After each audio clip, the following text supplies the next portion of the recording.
E o título é Permanecendo na Vontade de Deus. Essa lição aqui, só o título já daria para a gente fazer um grande comentário, né? Permanecendo na vontade de Deus. Mas como nós temos um tempo reduzido, então a lição de sábado, eu coloquei aqui 3 tópicos para nós poder fazer aí um aprendizado dessa lição. O primeiro tópico aqui é o próprio verso para memorizar, que diz assim: em tudo dá graças, né? Mas já que em tudo dá graças, então vamos agradecer a Deus pelo momento que nós estamos aqui, né? Agradecer a Ele pelo privilégio que nós temos. E vamos fazer isso através de uma oração. Vamos fechar os nossos olhos e vamos falar mais uma vez com Deus. Nosso Deus e Pai, somos imensamente gratos ao Senhor, porque a Tua bondade é maravilhosa e ela tem nos conduzido, tem nos preservado. Quero te agradecer por nos chegarmos até aqui na Tua casa e peço ao Senhor que nos batize com o Espírito Santo. Amém. Em nome de Jesus eu estou pedindo e já agradecendo. Amém. Então, como eu estava falando, primeira coisa que nós precisamos aprender aqui sobre o verso A é que nós devemos dar graças em tudo, porque esta é a vontade de Deus para vocês em Cristo Jesus. Estão todos aqui em Cristo? Todos nós estamos em Cristo Jesus? Amém, né? Então nós temos motivos de agradecer a Deus, porque nós estamos em Cristo Jesus. Segundo tópico aqui, que eu escolhi aqui para nós falar um pouco. Paulo ele uniu forças para cumprir a sua missão na pregação do Evangelho. Isso traz algo maravilhoso para nós também. Nós também devemos unir forças para continuar a pregação do Evangelho, porque Satanás está querendo fazer o quê? Dividir a igreja. Quando ele divide, ele diminui a força da igreja. Mas quando nós unimos forças, quer dizer que nós precisamos nos unir uns aos outros, e todos nós unimos a Cristo para o avanço da obra, para o avanço da pregação do Evangelho. Terceiro tópico: examinaremos as estratégias missionárias de Paulo, que envolvia o uso eficiente. O que Paulo usava? Os seus tempos e os seus recursos. Paulo usava tempo e recursos para alcançar os principais pontos do Império Romano, né? Então, a lição nos ensina que viver na vontade de Deus não é apenas sobre grandes decisões. Então, a gente cresce tomando pequenas decisões, né? Mas, então, a lição deixou bem claro para nós que viver na vontade de Deus não é apenas sobre grandes decisões, mas sobre atitudes diárias. O apóstolo Paulo é um exemplo disso. Ele não trabalhava sozinho, mas em parceria. Outra coisa que nós precisamos aqui aprender bastante: trabalhar em parceria uns com os outros. A lição de domingo, não dá para a gente fazer todos os comentários, né?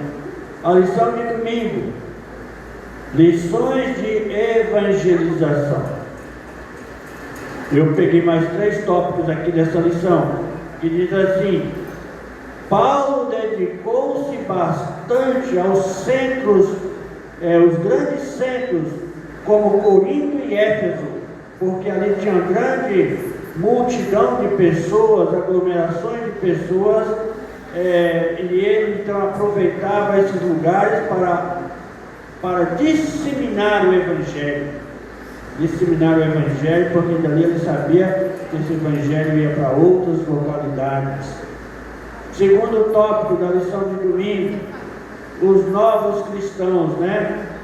Quando não conseguia visitá-lo, ele enviava cartas.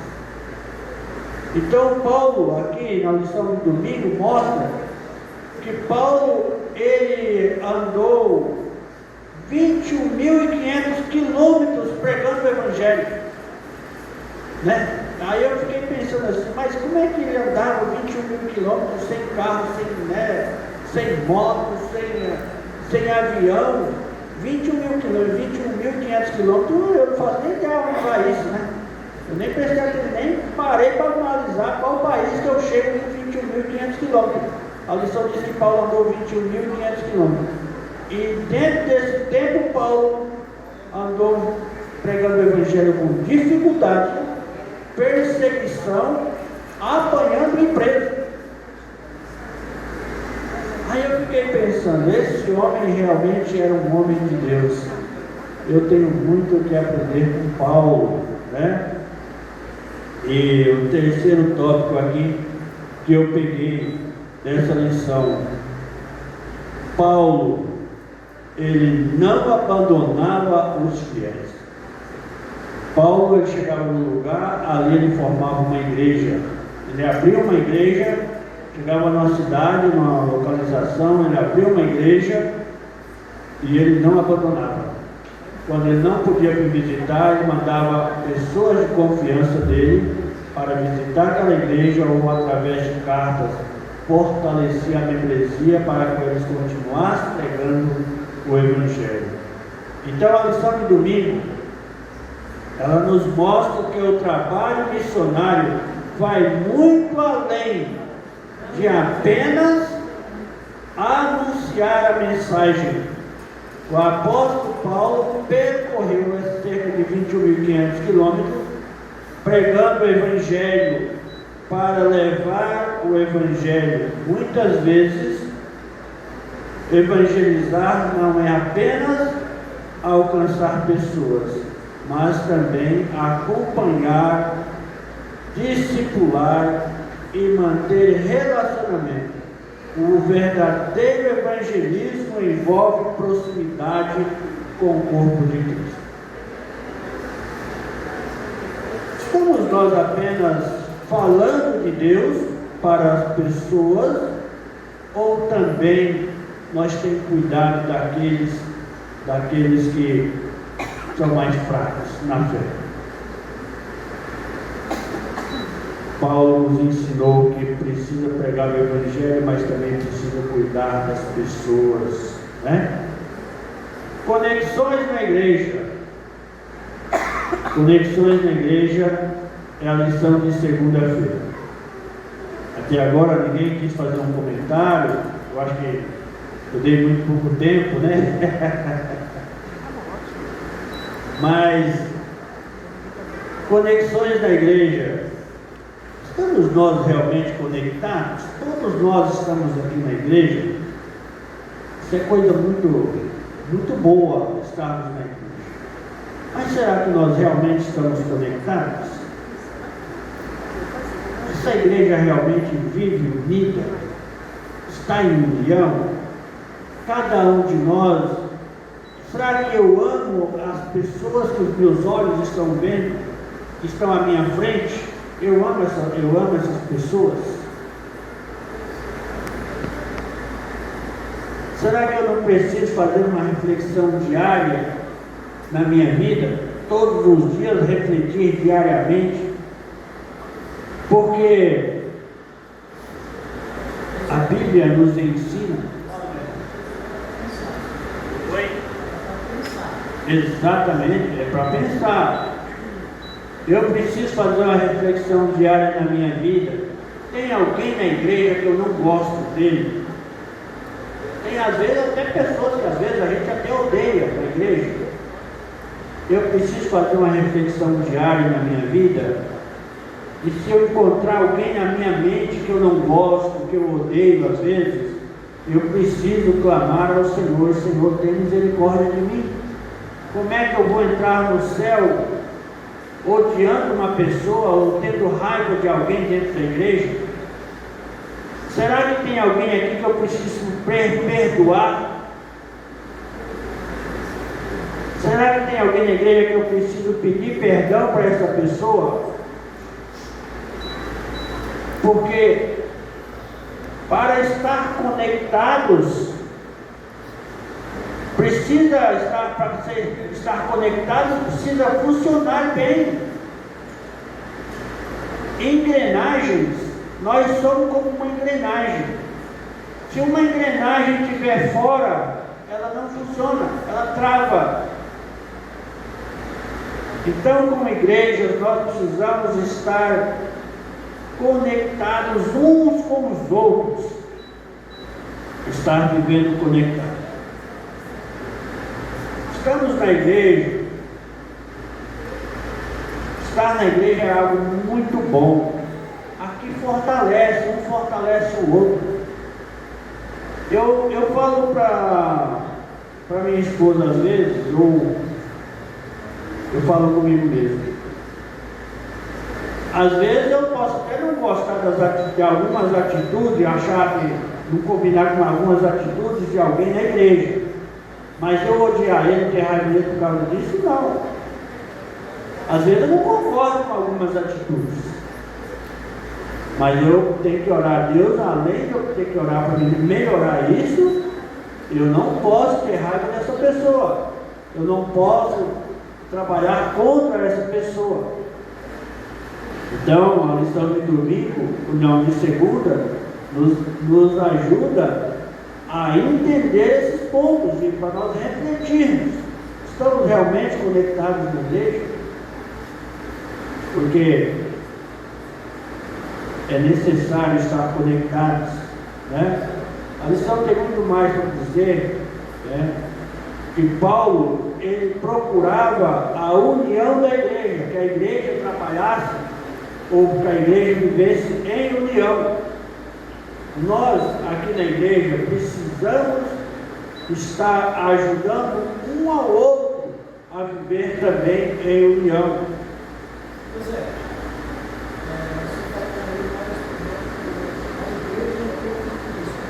Sim.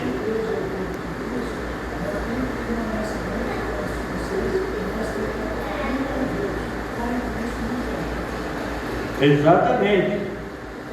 Agora nós estamos aqui de terça-feira, maduros e convictos. Eu peguei mais 3 pontos aqui dessa lição, maduros e convictos da lição. Gente, eu estou passando só os pontos básicos da lição, para nós tirar algumas lições. Eu tenho certeza que qualquer um outro de vocês que viesse aqui, talvez tiraria outros pontos da lição. É interessante nós estudarmos a lição em casa, por quê? Porque aqui nós não podemos ficar refém do professor, né? Nós não podemos ficar refém. Ou então, quando o professor está passando a lição, ele vai nos ajudar a entender pontos que talvez nós não entendemos em casa. Então é interessante nós estudarmos a lição em casa. Maduros e convictos. Primeiro ponto que eu tirei aqui, primeiro ensinamento, nós precisamos ter um propósito. Ter um propósito é essencial para realizar um empreendimento. Porque aqui está empreendimento, está correto. Então é a primeira lição que eu tirei aqui. Ter um propósito é essencial para realizar um empreendimento. Segunda lição que eu tirei dessa lição aqui. Segunda lição. A Bíblia diz que Paulo orava com um propósito. Qual que era o propósito de Paulo aqui? Que os colossenses se convertessem ou se conservassem, que os colossenses se conservassem maduros e plenamente convictos em toda a vontade de Deus. Então, tudo na vida precisa ter um propósito, né? E aqui o propósito nosso qual é o nosso propósito? Ganhar o céu. Mas a Bíblia diz também que nós precisamos ajudar outras pessoas também a entender a importância do céu e se preparar para o reino celestial. E o terceiro ponto aqui dessa lição, aqui para mim também, que é muito importante: o cristão precisa fazer toda a vontade de Deus. Por que toda? Porque Deus não aceita dividir, Ele não aceita ser dividido. Toda a vontade de Deus. A palavra toda indica algo completo. Algo completo. Paulo orou para que os colossenses transbordassem do pleno conhecimento da vontade de Deus e vivessem de modo digno do Senhor, para o seu inteiro agrado, segundo a força da sua glória. Estamos vivendo com propósito? Será que nós estamos vivendo com propósito? Ou estamos vivendo no automático? Que é possível, irmãos, nós ir na igreja fazer tudo aqui no automático. É possível, viu? Eu fui na igreja na quarta, no domingo, no sábado, semana de oração, fazer trabalhos missionários, tudo no automático. É possível isso. Mas a Bíblia, a lição aqui nos ajudou a entender que nós precisamos viver com propósito, né? Precisamos viver com propósito. O apóstolo Paulo e seus colaboradores tinham um propósito muito claro. Eles oravam